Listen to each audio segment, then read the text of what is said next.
Welcome back to Just Giants with Grump and the Cranky Fan, the best damn podcast for the best damn football team. I am your host, Brian Dable, and with me, as always, is Mike the Cranky Fan. Coach, so nice to have you on the show, Coach. I have a lot of questions for you. Hope you can brighten my mood because I had a shitty weekend. Any weekend when Florida, the Giants, the Knicks twice, New York City FC all lose, and Florida State, Georgia, Miami, Tennessee, the Eagles, and the Cowboys all win, I call that a suck job weekend. How are you, Coach? Well, I'm on to the bye, so this was I shaved my head. I was Brian Dable for Halloween. Yeah. So for those of you who are listening on the podcast, we implore you to you might want to go subscribe to YouTube and subscribe and like us and make a comment because this is something you need to see. I said this. I said it kind of jokingly. I believe I was in the hotel in Mobile when I first said that. Like, it was when we started hiring all the assistants, and all the assistants were bald too. Yeah. I think that's when I made the joke. Like, if the Giants were doing something this year, I would shave my head and be Brian Dable for Halloween. And like, people were like laughing, and I was joking, but I was also like, yeah, I will absolutely do this. It's not that big of a deal for me. So here I am. We're most people do or don't know, we are cousins, and I was blessed with the hair gene, and I got the height gene. Grump did not. So yeah. It's a trade-off. You get right. One or the other. So it's different sides of the same coin, really. You're hampering yourself one way or another. So I had a Halloween party Saturday, so Sunday was kind of a long. Like, I didn't really know what time it was of the day at any point. You know, you ever get one of those? I went to bed really late and woke up early because it just wasn't feeling right. So this whole day was stupid. This game was stupid. And it went kind of the way I thought it would, or that I was worried about, especially once I saw that DK Metcalf and Tyler Lockett were, I guess, fully healthy with no restrictions whatsoever. They were absolutely fine. Right? Mm-hmm. Like, how Pete Carroll, man, I don't know. He's been in trouble for like shady shit before, right? Oh, ask USC what the joke was that soon as why he just left out of the blue at USC was, everybody remembers how Reggie Bush got into trouble, all this stuff going on, and he left them with probation. He's a shady character for sure. Yeah, I mean, I'm not gonna blame this loss on a shady coach or anything like that. No. But definitely wild that both those guys were like DK Metcalf was carted off 7 days ago. They were questionable. They barely practiced all week, and they didn't just play. Like, they were like fine, with the exception of Tyler Lockett just not having hands this week, which played in the Giants' favor. So I don't know. The Giants lost 27-13. It really was a very close game up until the fourth quarter. Though it was not very fun to watch. It was kind of brutal offensively. Do you want to start with the Giants offense, or you want to start with the defense? I just want to start just a general statement, I think. Go for it, yeah.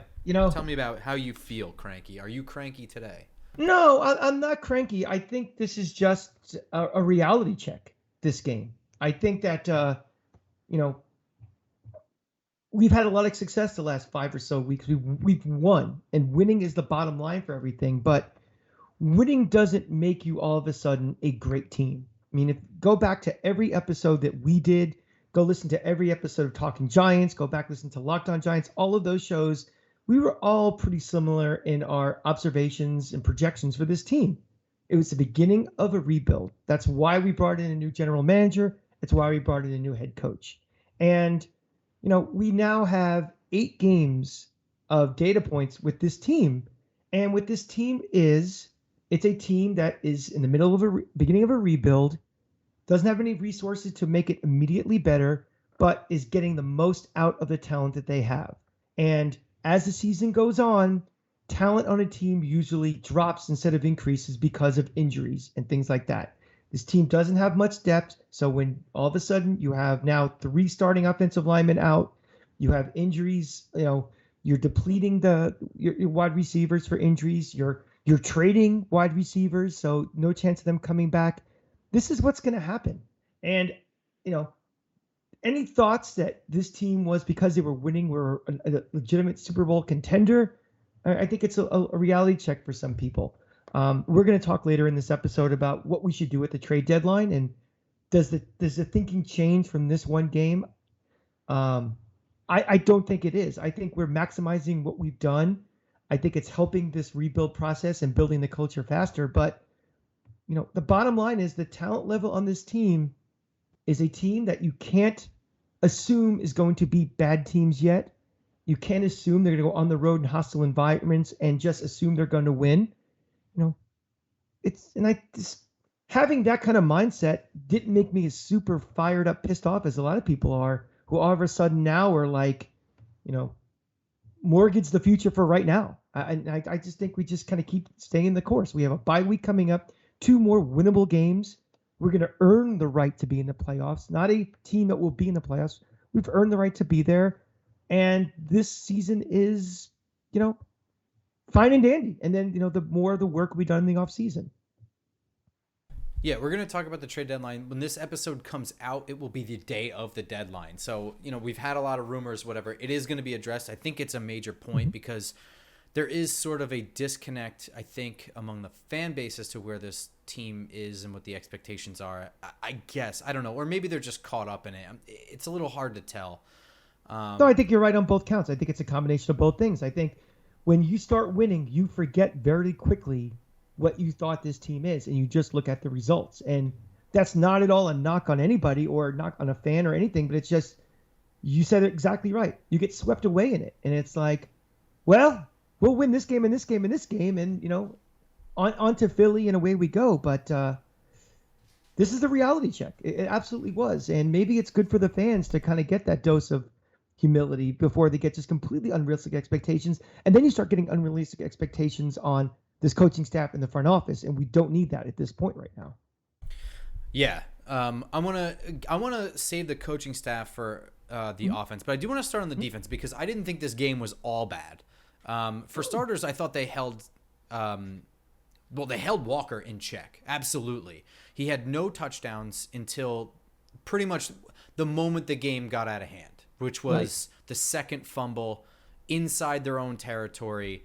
I mean, at that point, the defense was gassed, and then he pretty much reversed field, broke one tackle, and scored a touchdown, like a 16-yard gain. Other than that, including that 16-yard gain and touchdown, he only had 51 yards. Yeah. This is the home run hitter. They did a great job, and who stood out the most to me?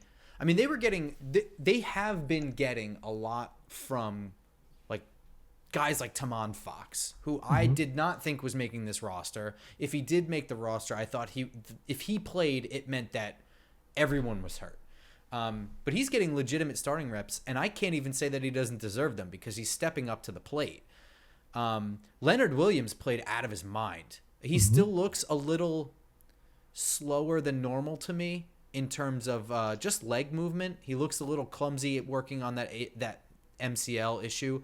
But in terms of shedding guys, ripping people, getting into the gap, making ferocious, he was jumping over dudes to make tackles. He was insane. He was big cat. He was big cat this week. Yeah. I mean, this was a very good offense we've been playing in Seattle. They've been putting up points. Geno Smith has been one of the stories of the league, and this was not a game where they boat race us by any stretch. And they're not hurt. We're going to go into the injuries that hampered our offense a little bit. They're not hurt. Both of their injured guys played just fine. They both had touchdowns. They both put up a ton of yards. I mean, Tyler Lockett was 5 of 8 for 63 yards and a touchdown. So held in check, but one of those was also a drop.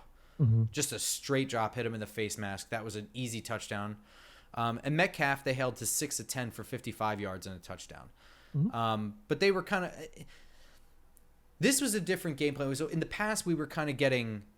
Our linebackers were getting worked. For whatever reason, Seattle tried to test our corners.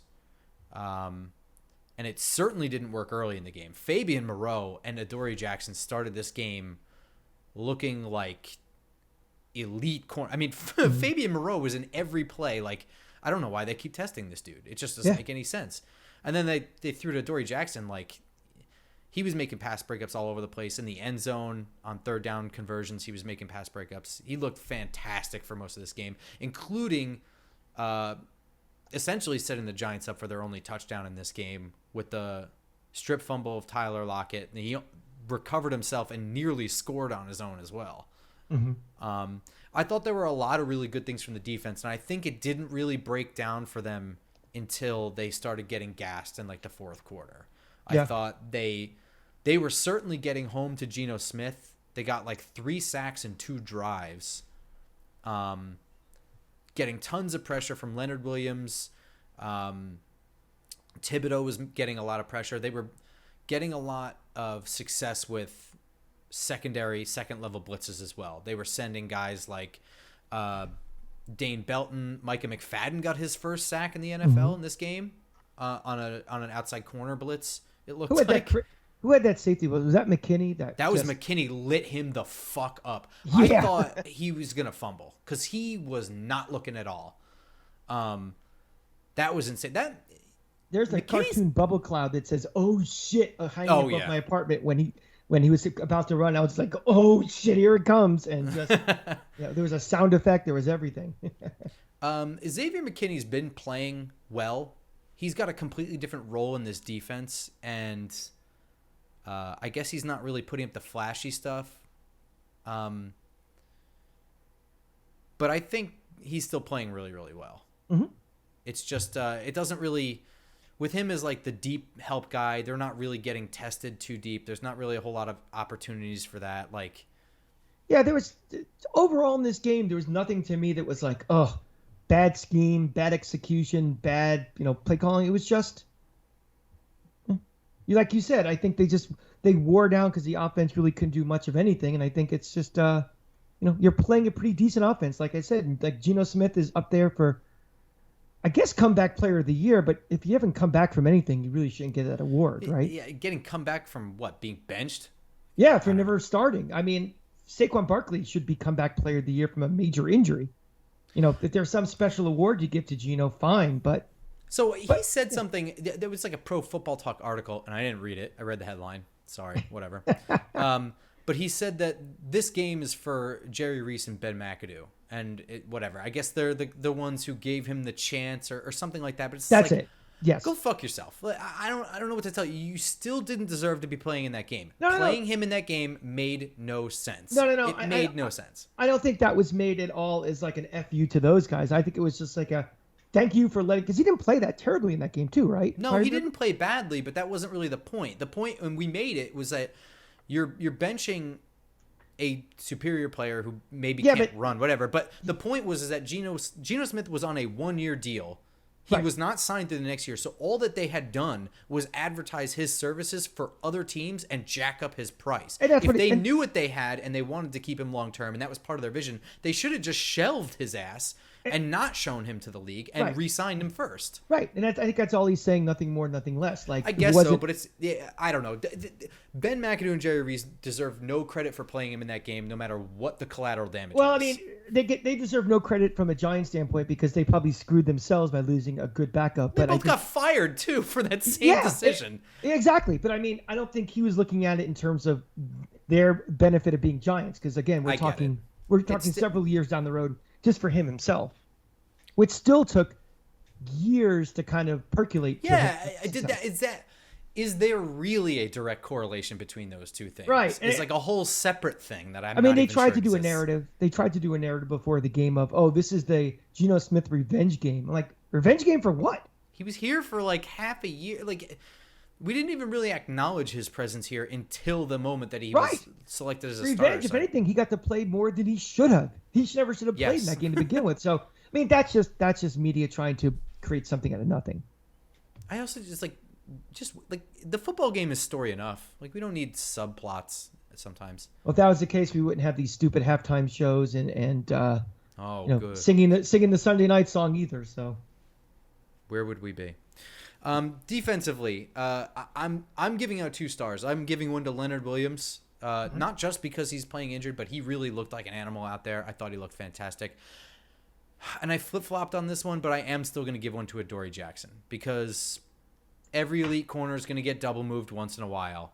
but more plays than not, Adoree Jackson was fan-fucking-tastic in this game. He's playing like a Fantastic. cornerback one for sure. Yes. I mean, I have it on my list. Kind of like an pencil star because I don't. I really didn't have that many stars to give out this week, but if he was Same. one under consideration. I have one legitimate star I'll give in a minute, but Defense? no. Okay. I have like an honorable mention for Fabian Moreau. I mean, like a bunch of guys did play really well, but didn't stand out too much. Fabian Moreau kind of stood out to me, especially earlier on in the game. So I thought he was kind of deserving of some recognition, but it just... I don't know if this is a star, but it's to say acknowledgement. I said in my preamble was, there are guys that are playing because of depth issues that probably shouldn't be in this league right now. And you're seeing cracks in this team now because of that. But the guys that are playing who should be on the street right now, some of them are doing a very good job. And, Fabian Moreau could be classified as one of those guys, at this point. So absolutely. For the guys that, they're put into a position it's not their fault that they're in. I know we're going to talk about our esteemed punt returner in a minute, but, it's not their choice why they're out there. They're out there because we have nothing else from the state of the roster, decisions made by this front office, whatever. And you can't grade them on such a harsh scale if they can't execute because they are what they are. But when these guys are executing, you get, a tip of the hat. I don't think that this is a fart, but I guess it's like a drop-off. I don't want to give a fart to a guy who I think was outperforming my expectations and then coming back down to earth. But I thought Jihad Ward was kind of invisible in this game and maybe was a victim of biting on cutbacks from Kenneth Walker. Yeah. I didn't really expect him to do anything except spell Thibodeau and Ojolari and give them breathers and maybe play a little bit on the inside on some like third down packages where they would rush him from the tackle position or something like that. But he has been an insane run stopper in this defense. He's even put some serious pressure on quarterbacks. He hasn't been faked out on a lot of stuff. He's been keeping his contain, his leverage. He's also been chasing stuff down. I didn't see it this week from him. I thought he looked a little what I expected when the year started.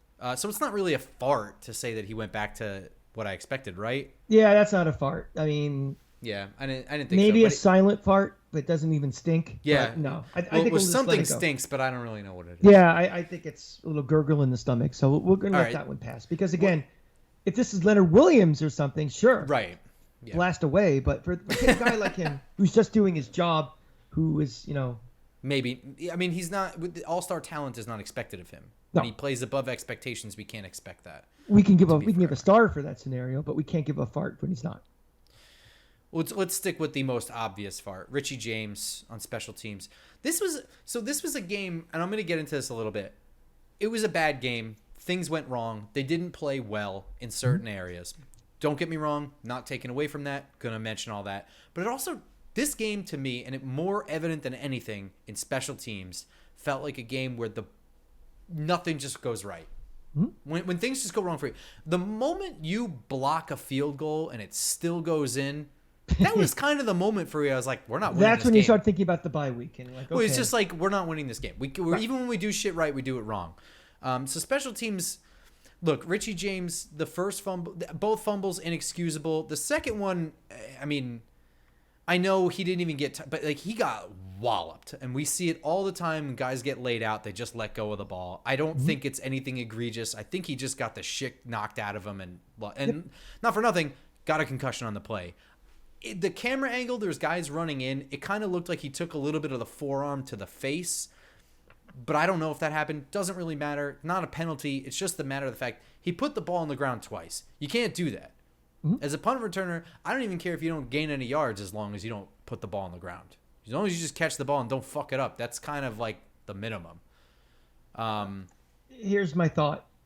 Well, here's my thing. For starters, people I saw already like, oh, Thomas McGahee's been here for forever. Why aren't we firing the special teams coordinator? I don't think you fire a special teams coordinator for a returner fumbling, right? Like, that's not scheme related. Special teams coordinator gets the guys on the roster that make the roster. They don't really have a huge say in much other than the specialists. They might have their pick of two guys on who they prefer as the returner and the other one gets cut, maybe. And then there's also a chance that that person gets cut in that wave of whatever goes on for a week as all rosters are doing cuts. Special teams coordinators get what they fucking get, and they get what they have to work with. And nobody was pounding the table for Richie James to be a punt returner on this team in February and March. Nobody really cared. So this was kind of a thing that's going to happen when you don't really have a lot of talent on your roster. Your special teams usually suffers. And not only not a lot of talent on your roster, now you have to dig into that lack of depth you already had. And that's why I don't give him a fart. I think he's out there. He's not who we'd want to have out there. I know somebody who could be out there who will be active this week for another team as a punt returner, but is not on this roster anymore. So, well, I'm still going to give Richie James a fart because I know, whatever, it doesn't matter. At the end of the day, the only thing he can't do is fumble on special. The only thing you can't do on special teams is turn the ball over. You can't get penalties that will convert the first down for the other team, which is effectively a turnover, and you can't put the ball on the ground. You don't have to score home runs. The good teams don't have to take it to the house on a kick return or a punt return every week. It's a nice bonus, and it certainly helps the good teams be great. I mean, if you want to give him a fart, I don't have a problem with it. To me, my personal scale is, again, we are digging deep to find somebody to handle the position and handle the job. And if he can't handle the job, it's more of a reflection of that's the state of this roster right now. And yeah, but I mean, we'll have to find somebody else to do it. Yes, I agree with you, but I mean, this is kind of, I don't really care about that because, like, if he were the backup punt returner and our normal guy got hurt, or maybe Kadarius Toney is our normal guy and he got traded this week, and now it's up to you, Richie James, and he fumbles twice, I'm a little bit more forgiving than the guy who's been returning punts all year. So, and I believe he muffed a punt at one point, or that might have been preseason. I think that was it doesn't preseason. Matter. Either way, none of us were really thrilled with the idea of Richie James back there. He was kind of the only one that had some shimmy to his step out there. Well, let's talk about something that's a little more important for him. So now all of a sudden, during the game, Twitter was ablaze with, he needs to be cut immediately. Now, this is a wide receiver room that is as thin as possible. Well, hold on. Yeah. Before anything, this team right now is not in a position to cut anyone. I know. That's where I'm going. That's but exactly where I was headed. Not even about replacement level. I mean, they literally are – the guys they have because that's all there was. Yeah. I mean, I'm building into that point and a bigger point also. It's just kind of – they don't have anybody. And the guys they even had that could potentially come back, they've traded away. So I don't know where this – unless, this – mythical trade does happen, which we'll talk about shortly. Right now, we're not in a position to be cutting anybody. And I also think it goes to a bigger point of what are people's expectations for this team? Maybe we should say that for later, I think, because again, I think people now have this perception of what we are and what we should be, and help being right around the corner, which it not necessarily is right now. So yeah, well, the other thing too is, and yeah, we'll get into that a little bit more in depth in just a little bit, but the idea of, we'll just sign somebody up. Anything else is better. We've been through this. No. Not anything else. Seriously, if something else were better, they would be on a team somewhere else. Right. We are no longer the bottom of the league. We may have a bad roster-ish in some spots and others, but this is a team that's only lost 2 games. Right. If there was a better option out there, they would have grabbed him.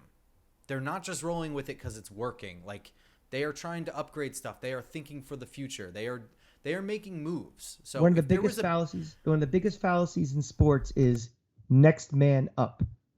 You can't do the job. Well, the guy behind you will do the job for you. Wrong. We have a meritocracy for the most part in sports where the best guy plays. The second best guy backs him up. The third best guy backs that guy up.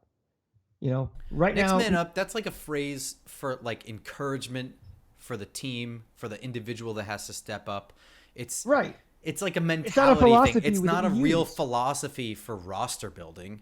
Mm-hmm. That's like a coaching, like.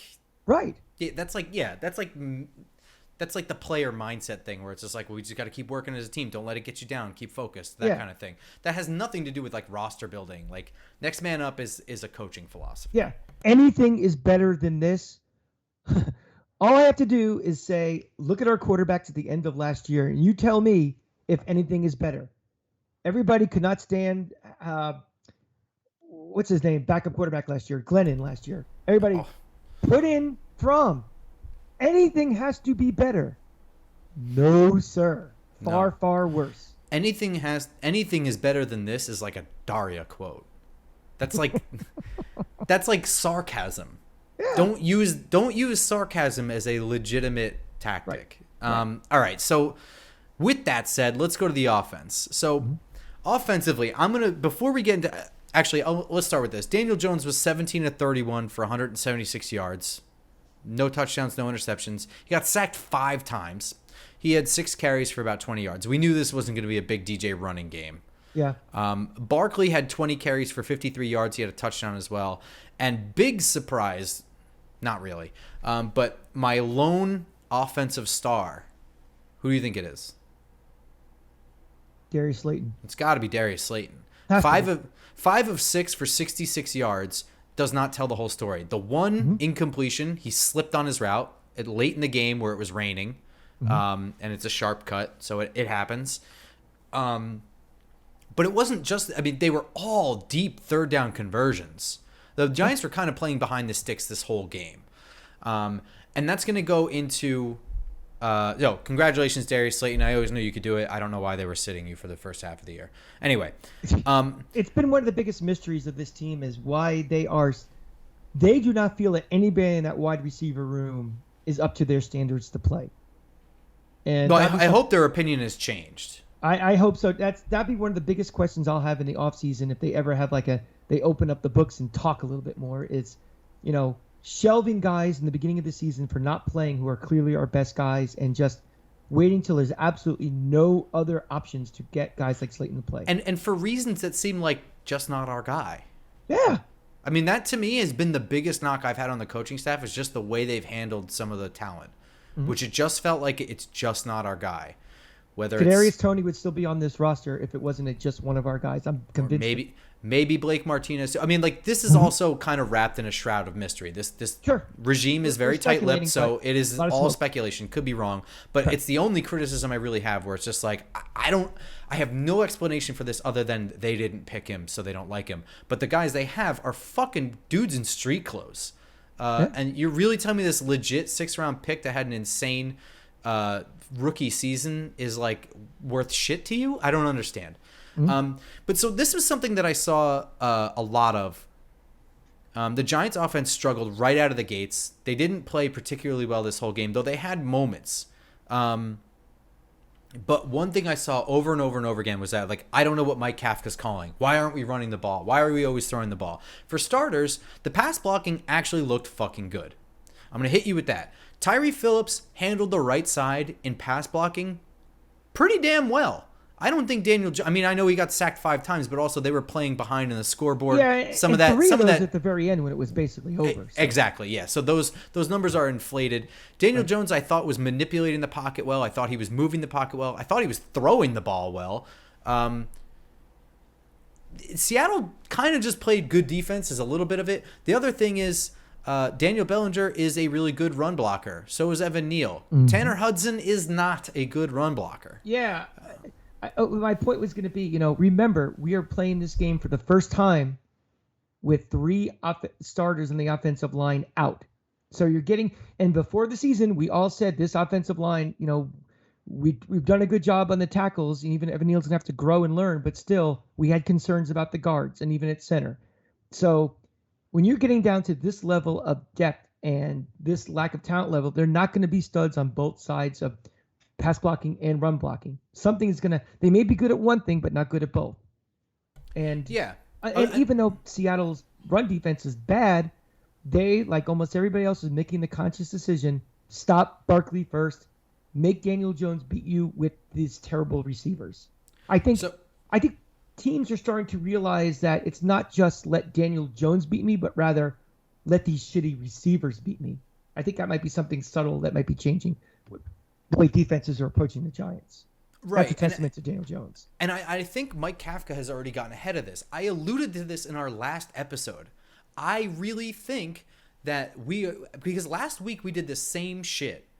We came out of the gates. So okay. I saw constantly that, like, I have no idea why we're not running the ball. And I saw it from beat writers as well as, the normal fan, the casual fan, the angry fan. Our text group of, informed people that we. Yeah, it was everywhere. Last week, on their first drive of the game, which I don't want to say all, I thought was one of the best opening drives this team's had this year. They had 7 straight passes before a run on that touchdown drive. Mm-hmm. That was it. They came out throwing the ball last week. The second drive last week, they had a 7-play drive that ended in a punt. Only one was a run play. Then they started introducing Barkley. They are forcing defenses to play the pass first and then allowing Barkley to get going. This week, their first 2 drives, it just didn't work.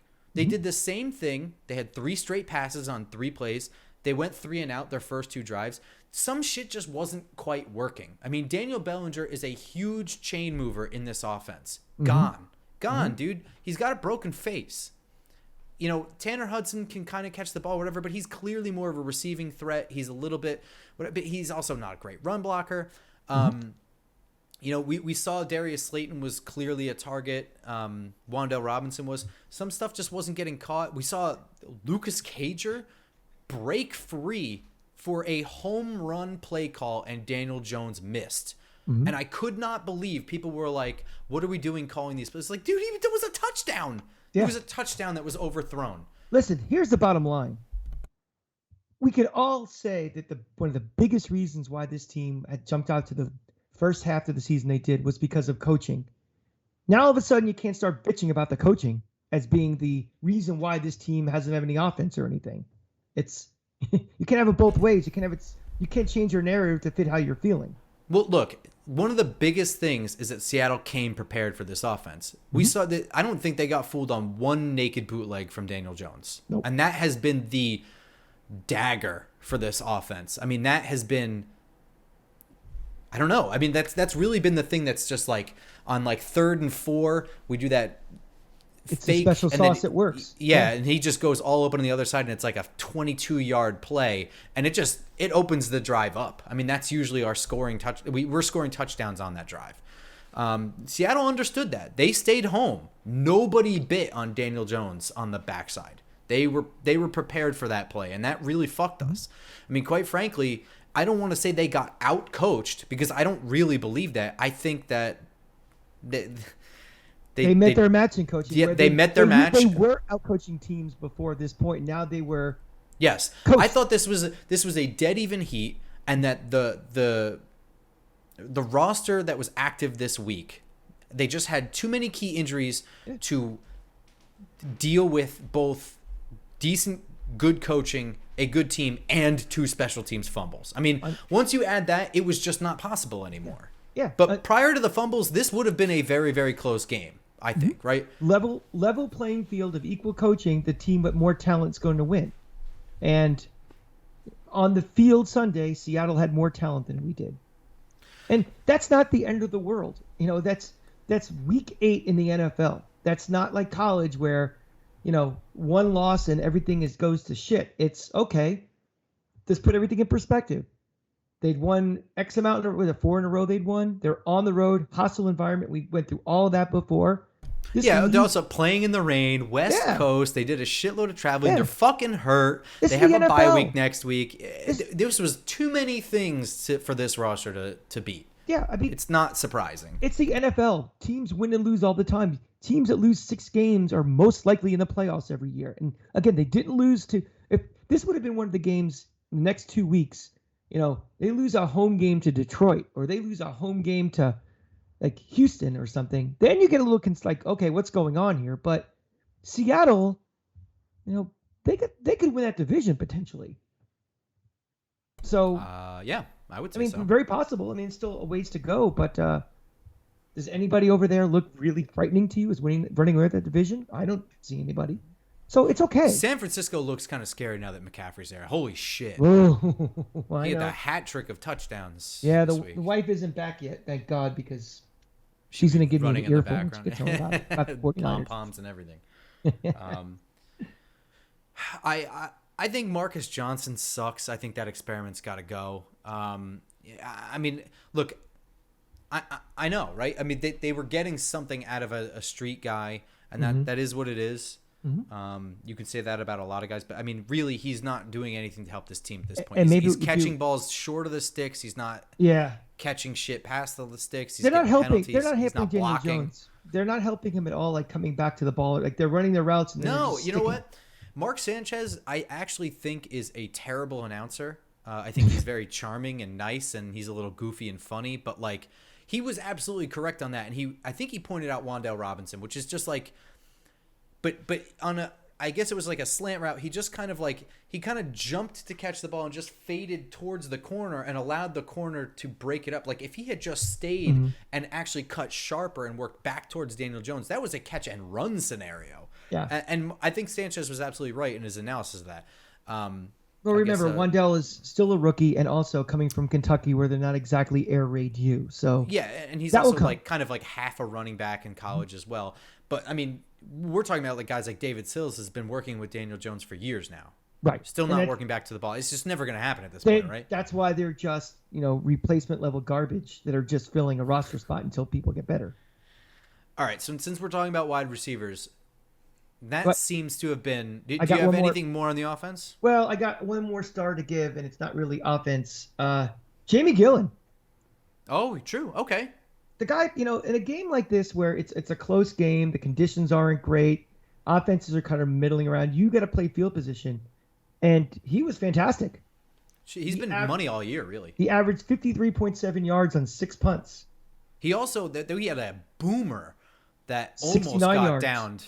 Almost got downed inside like the one. He just outkicked the Gunners. That's all. Yeah. So, I mean, special teams were rough, but he was a bright spot. But were they really rough? I mean, like they had the punts were fantastic. They essentially blocked a field goal. It really was just the 2 fumbles in my That's pretty big. Also, they had a great punt return that was called back on a horseshit penalty. Yeah, when you add that in, as collectively, the special teams I don't think played badly.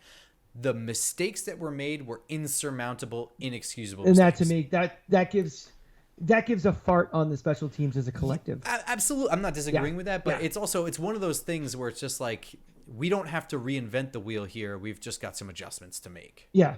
But the offset of, the fumbles and stuff were the fact that the punter did a fantastic job. And I think he needs to, he needs to be rewarded for that. Oh, fuck. I meant to mention this earlier about offense. I did say I disagree with like the criticisms of the play calling with Mike Kafka. And by disagree, I mean, we all loved it when he did it last week and it worked. We just didn't like it this week when it didn't work. Of course. But I will say nothing made sense at the half.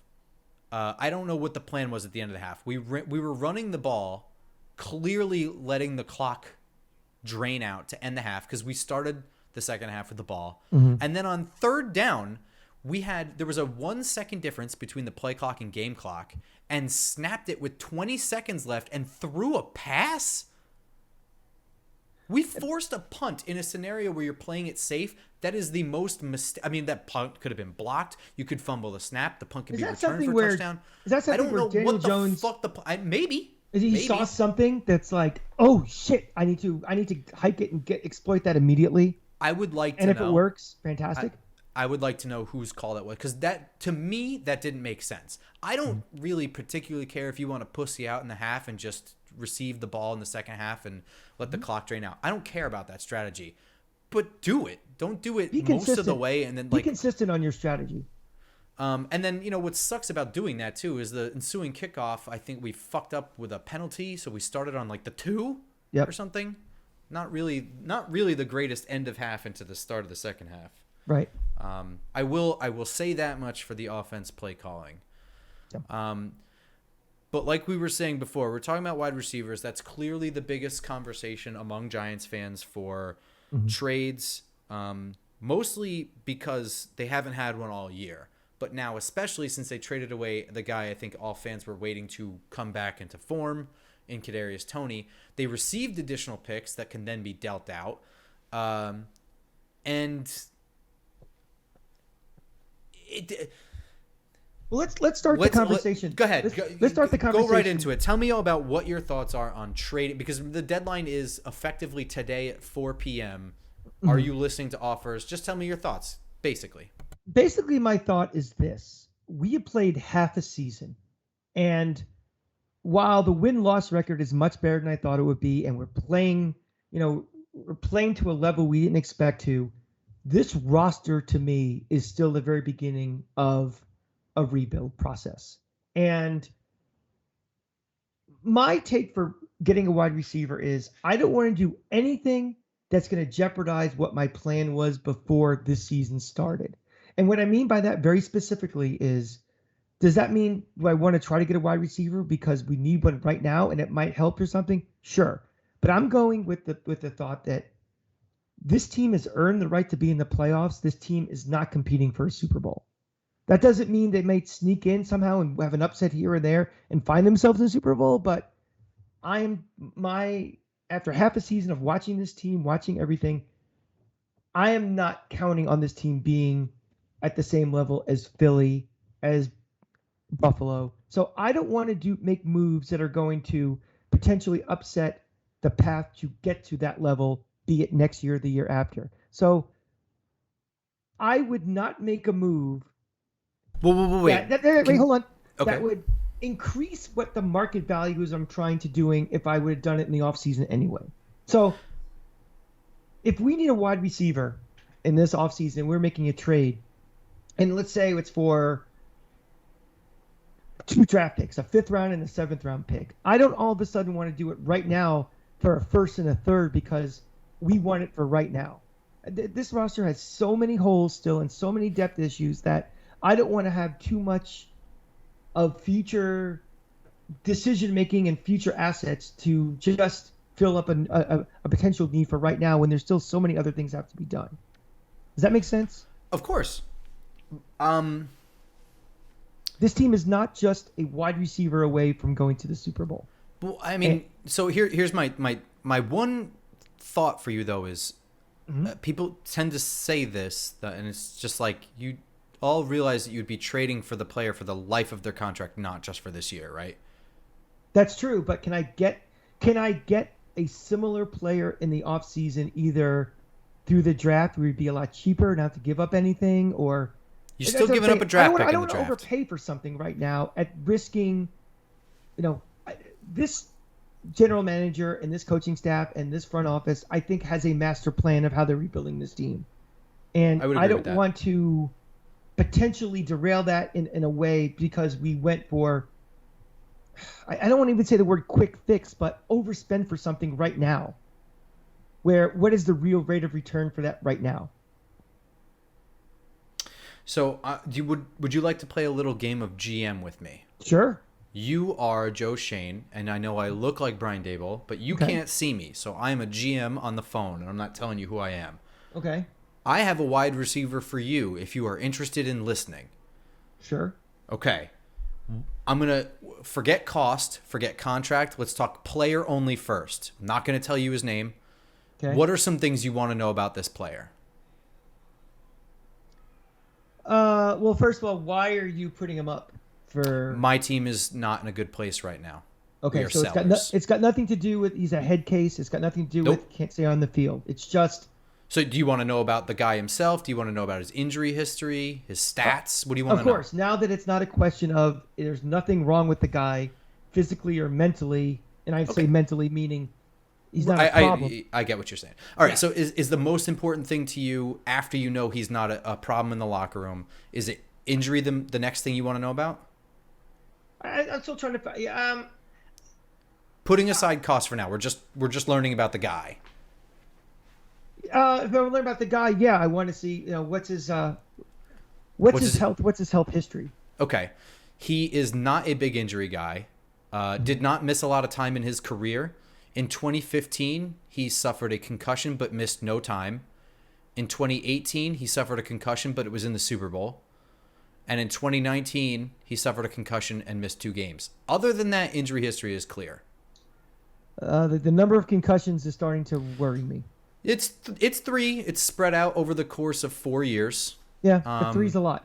3's a lot. He's missed a grand total of 2.5 games. I get that, but this league also doesn't seem to care. All right. Sorry, I didn't know your standard for wide receiver injury history was so high. I don't know any wide receiver that doesn't even play 17 games a year. 3 concussions period it's not a deal breaker, but it's a factor in my decision making. So it's a factor, but I haven't hung up yet. As far as injuries goes, that's one of the best for wide receiver I've ever seen. Okay. In terms of age, do you want to know his age? Sure. He's currently 29 years old. He just turned it around week 4. His birthday is in September. Okay. So he is not 30 yet. He's going to be 29 all year. At the start of next year, he will only just be turning 30. Okay. If you want to know what is he a slot guy? Is he an X? What is he? I would say he's an outside guy. He has the height to play in the slot, but he's not really. He's 5'10", but very fast. Okay. Think combine insane. Okay. So he's definitely, he can be schemed well into space. He's an additional deep threat option to Slayton. I think he pairs very well with Wan'Dale Robinson. More importantly, like I said, he's 29. He's played on a variety of teams. He is a veteran wide receiver. He knows how to sit in zones, and he, like we were saying, he knows how to help and work back towards a scrambling quarterback. Why has he been on a variety of teams? He's been traded around. It's a fair question that I don't have an answer to. Okay, so I'm still listening. I'm not hanging up the phone, but now we have to start asking the hard questions. Well, if you want to know if it's stats related, I can tell you in 2014 was his rookie year. 2015, 1,000 yards. 2016, 1,000 yards. 2017, 1,000 yards. 2018, 1,000 yards. 2020, 1,000 yards. 2021, 1,000 yards. So he's been traded around, but he has produced like a madman. Okay, so now we have to ask the questions, I guess. What is his current contract situation? His current contract situation is not great. This is the biggest hang-up for me. By the way, we are talking about Brandon Cooks. Okay. This is Brandon Cooks, who put up 1,000 yards twice in Houston. Once without Watson last year, which is insane. I didn't even realize he had done that. So here's the thing. Brandon Cooks, his contract, he is signed through 2024, but he has a 2023 out. He will be turning 31 just after the start of the season in 2024. We're talking about. So that's that last year. Just this past April, he had signed that 2-year extension. 2023, I said he had a dead cap out. 2024, you can cut him after 2023. 2023 is the bad part of his contract. He is worth $26 million with a $34 million dead hit. So that is uncuttable and basically untradeable next season. Okay. My only this year? This year is like, at this point, he's owed basically $1 million because the season's already started. Most of his contract's been paid out. He fits currently under this year's cap without any roster movement.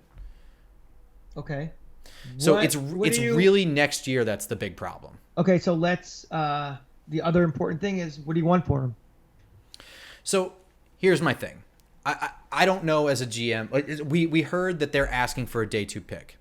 A second round pick. They're not going to get that for him. They're not going to get it for him. I mean, and this is where you make that announcement in the media, right? Where you're going to drive up his price. You're going to get people desperate as we get closer to the deadline. I don't know that Houston is such an insane seller at this point that they are really trying to get rid of him. But they have to be thinking about that contract next year as well. Because they are a rebuilding team that needs shit in order. And that is a whole new regime in there taking over all sorts of horse shit. So they have to be wanting to get rid of that as well. We just saw Howie Roseman do some finagling with Robert Quinn's contract where they just, on the trade, agreed between all parties to void the final 2 years of his contract. So it's essentially a this-year trade, which I don't know if we've ever seen moving like that before. Look, I don't really know how it's going to go down, but this is my thoughts on Brandon Cooks. I'm not slamming the table for him. but he's the one guy I actually think makes sense. I think he fits in this offense because the other guys that are pointed to are slot guys. We were already complaining that we had too many fucking slot guys with Wandale, Tony, and Richie James. I don't know why people are looking for more slot guys.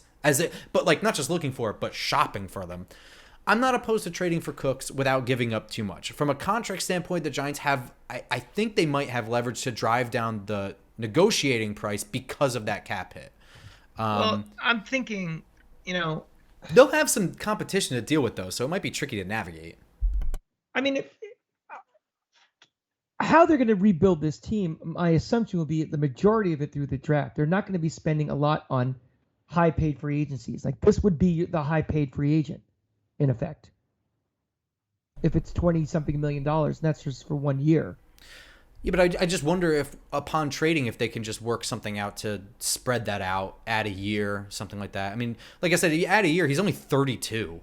Mm-hmm. I mean, we're not talking about an over the hill guy, but that is kind of the point where it's like 32 years old. What are we doing here? Exactly. But it can be worked around, and I don't see. I'm a bad person to have an opinion on this because some of the cap management stuff and the new things that have come around is really tricky to navigate. I am more open to this if we think that because of that contract, we wouldn't have to give away a lot of draft assets, because that's what I'm afraid of. It's just, of course, well, yes and no. So here's the thing. I think trading for a guy like Cooks is an investment into the future. I don't think he's a trade for this year guy. He's not a fossil. He's 29. He's still one of the fastest receivers in the league. I think he's a top 30 wide receiver, which immediately makes him by far the best receiver on this team. Yeah. And also, he's legitimate. Like he's a legitimate threat that needs to be schemed against. Very, very, very hard. I think the bigger question is when people say, like, I don't want to mortgage the future is just because you're giving up multiple draft picks doesn't mean you're giving away a lot, in my opinion, because I think people put a lot of value on day 3 picks that, in my opinion, it just doesn't exist, because you can get a draft gem here and there. I mean, what is your expectation for the life of a contract of a day 3 pick? Well, that's it. I mean, to me, you can get away with some day 3 picks, that's great. But if they all of a sudden they want a second and a third. Well, obviously, right. But if if you can negotiate it down to the exact same 3rd and 6th you just got for Kadarius Toney, you were essentially trading Kadarius Toney for Brandon Cooks. As far as players go, they're not really comparable. Obviously, one is younger, but the availability right there. I mean, you're trading something that was giving you nothing for something that will give you absolutely something. Who, by the way, is now active for this? He's active. Look, I didn't want to get rid of Toney. That is definitely a talent I was excited about having here. So don't get me wrong, but we are here today on November 1st. Right, he's not here anymore. It's gone. Right. Here's my separate question, and I want to keep this to only like 5 minutes because this is going to be. I just want to see your thoughts on this. Sure. One thing that was mentioned was that Cooks only wants to go to a contender. I asked, just kind of blanketly, like, do people view the Giants as a contender? And a lot of people were like, well, 6-1, they're 6-1, of course. Yes. In the short term, it is easy to sell the contender line. They're now 6-2. They don't really have a particularly difficult schedule going forward. There seems to be a clear path to the playoffs, a very foreseeable path to the playoffs. Nothing should be assumed with this team, but they are winning even though they're banged up. They've been banged up all fucking year, and they've continued to win. You know what a contender means to me? A contender to me means in the playoffs, I can go into any stadium, and I think I can win. Well, so here's the thing. I don't think this team right now can go into Philly on, let's say that's the Saturday night game, and I don't think this team goes in and wins. Well, so here's the thing. When you bring up Philly, and I know you're bringing them up because they're the top of the league, but they're the NFC East team, so they have to play Philly 3 times. But I said this last week, and I continue to think it. I believe this coaching staff can coach them to win just about any game. And that's with this current roster. I don't fucking know what they can do with a Brandon Cooks on this team. Maybe I can be convinced into thinking they could win any game if they had a number 1 wide receiver this year. But that's a this year thing. I think when you say contender, let's look at the long-term contenders, because Brandon Cooks is not going to be traded for 1 year. It's a 3-year contract. Mm-hmm. So what are they next year? They have serious roster questions. Quarterback, Barkley, which is the brunt of their offense. Wide receiver besides Brandon Cooks still needs to be addressed. Tight end still needs to be addressed. Interior offensive lineman needs to be addressed. A year of tape on what this offense and defense were doing this year. Absolutely. Defensive line. Leonard Williams' big contract number is going to have to be dealt with at a certain point. Linebacker, corner. These are all. Are the Giants a contender this year? By the numbers, absolutely. Are they long term? It really remains to be seen. I have no idea who the quarterback and running back of this team are next year. Right. I really don't know. Yep. It's hard for me. If I'm Brandon Cooks, I know the Giants are technically this year contenders, but when you consider the fact that he'd be moving to a new place for pretty much a this year shot and the rest is a fucking gamble, it's really hard to view the Giants as long-term contenders in the life of that 3-year deal, right? Well, okay, I won't say really hard, but there are big questions there. Like, are they going to invest in Daniel Jones? Do they have a different option at quarterback next year? They're not really playing themselves into a CJ Stroud conversation or a Bryce Young conversation or a Hendon Hooker conversation. They're not playing themselves into a drafting a quarterback conversation. So, yeah, but I think the odds are more and more likely that they'll work out something with Jones to come back at least even for another year. Do wide receivers want that? Huh? Well, first of all, does he have a no-trade clause in his contract? I mean, is it no, even... he is requesting a trade, actually, I think. He's I got to look that up. I actually don't know. But I think Houston's shopping him because Lovie Smith is moving things around there. Right, but he can't veto a trade. I don't think so. I said, he wants to go to a contender. Does it really matter if he wants to go to where he ultimately gets dealt? I mean, what's he going to do? I mean, I don't know. He could, right? I mean, I don't know that we've seen that at all, right? But again, he's not being traded to a team that right now has no prospects. I mean, right now the perception of the Giants is, overachieving this year. That coaching staff has got this on the right path. The perception of this team is a lot better than a team like, for example, Houston. For example, this is just, what are they doing? Or even would you say that the marketability of New York would factor in for him? I don't know what his personality is, but I think it's always...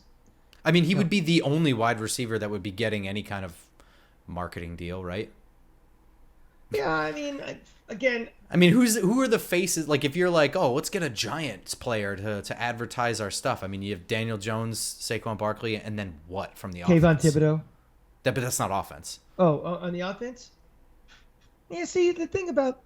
At the end of the day, it comes down to winning, too, and being successful. I mean, just being a Giant, it doesn't move the needle as much as well as being relevant. The Giants have to fight a lot of things in this city to be super relevant. Now, I'm not saying that among the Giant fan base. I mean marketable, where the non-hardcore Giant fans like, oh, because Kayvon Thibodeau is wearing that watch, I'm buying that watch. I get you. So, I don't know. Again, I don't know what his personality is. He might be from a small town who just, look at Kadarius Toney. That obviously playing in New York was not good for him. Didn't help. Did not help. Like I said, I'm not really slamming the table for a trade for a wide receiver, but this one actually makes sense to me. And I think, like we acted out that phone call, I think you can listen. You can listen to offers for this one. This one makes sense to me. I think it's possible. I think they have an uphill battle to climb, and I don't know they want to pull the trigger. The Giants currently have 9 draft picks already. They have a chance to gain 2 more with the losses of Austin Johnson, Evan Ingram, Lorenzo Carter. 11 draft picks is kind of a lot. That's true. But Joe Shane did mention having 11 draft picks like 17 fucking times last offseason. But it also gives you a lot of flexibility during the draft. You can package and trade up. You can package and trade down. You can trade out for the following year. There's a lot of having more options is just as important as what you actually get with the picks. I mean, okay. I just want to make this point because I'm not saying you're making this, but people keep saying that where they're like, you just brought up a great point of packaging up picks to move up to get a guy. that is the same to me. That is the different side of the same coin as packaging up picks to trade for a veteran. You get the benefit of having a younger player, sure, but you have the downside of complete gamble. Don't know if he's going to transition to the NFL. You really don't. When you have a veteran, you know it's a known quantity.